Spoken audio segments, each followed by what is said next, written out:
Assalamualaikum sahabat sekalian. Saya tahu ada getaran yang luar biasa di hati setiap kali kita melihat foto Ka'bah. Ada rasa rindu yang sulit dijelaskan, iya kan? Nah, hari ini kita akan membahas tuntas sebuah pertanyaan penting. Apa sih bedanya haji dan umroh biar langkah kita tidak keliru? Coba deh, renungkan kalimat ini. Ini pengingat yang penting banget buat kita semua.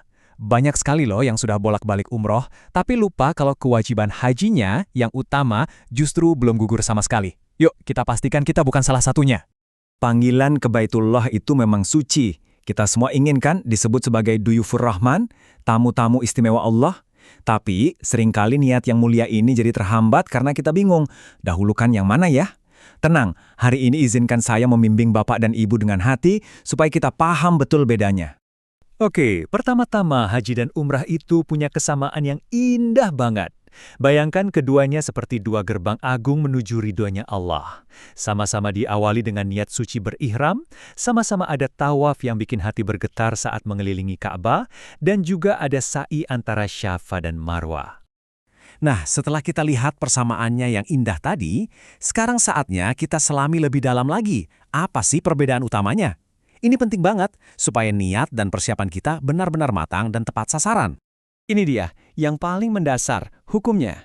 Tolong diingat baik-baik ya, haji itu hukumnya wajib. Sekali seumur hidup bagi siapapun yang mampu. Ini rukun Islam kelima loh. Sementara umroh, hukumnya sunnah mu'akkadah, artinya sunnah yang sangat-sangat dianjurkan.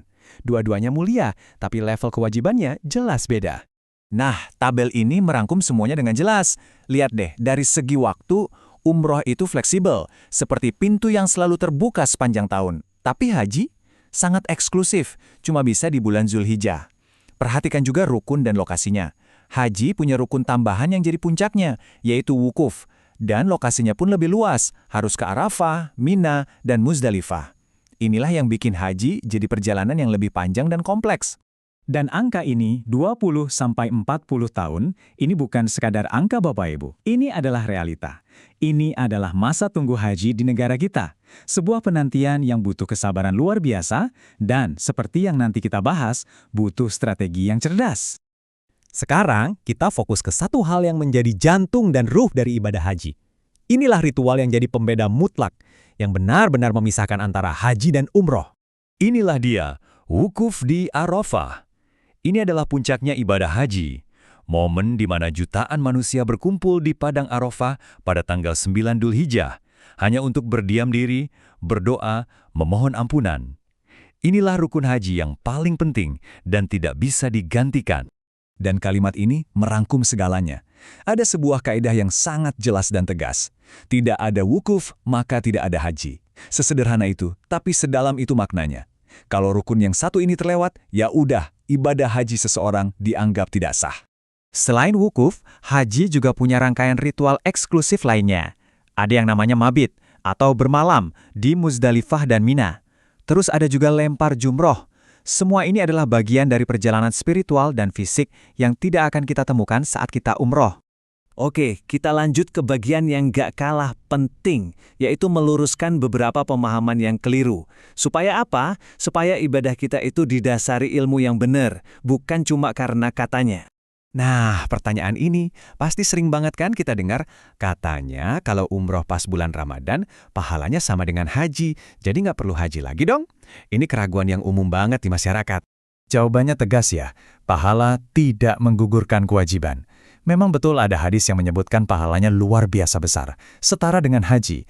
Tapi, pahala yang besar itu sama sekali tidak menghapus status wajib haji yang melekat di pundak kita. Biar lebih jelas lagi, ingat kalimat ini. Umroh itu pengobat rindu, tapi haji adalah penuntas kewajiban. Jadi, meskipun kita sudah umroh 100 kali pun, kewajiban untuk menunaikan ibadah haji itu tetap berdiri tegak, nggak berkurang sama sekali. Terus solusinya gimana dong dengan antrean haji yang panjang banget itu? Nah, jangan kecil hati dulu. Ada strategi cerdas yang bisa kita semua terapkan untuk merencanakan perjalanan suci kita dengan baik.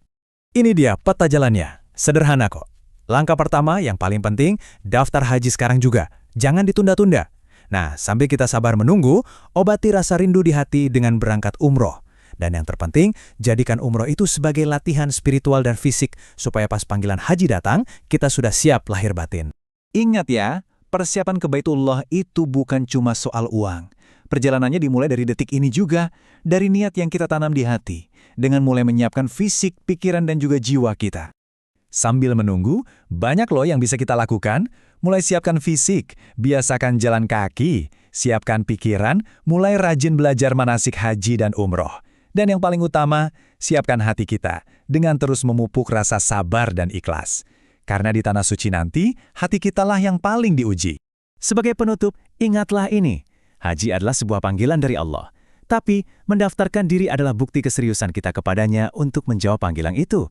Jangan tunggu merasa sempurna untuk mendaftar. Allah memanggil kita apa adanya, dan dialah yang akan memampukan hambanya yang sungguh-sungguh. Semoga kita semua segera dikumpulkan di depan Ka'bah ya. Wassalamualaikum warahmatullahi wabarakatuh.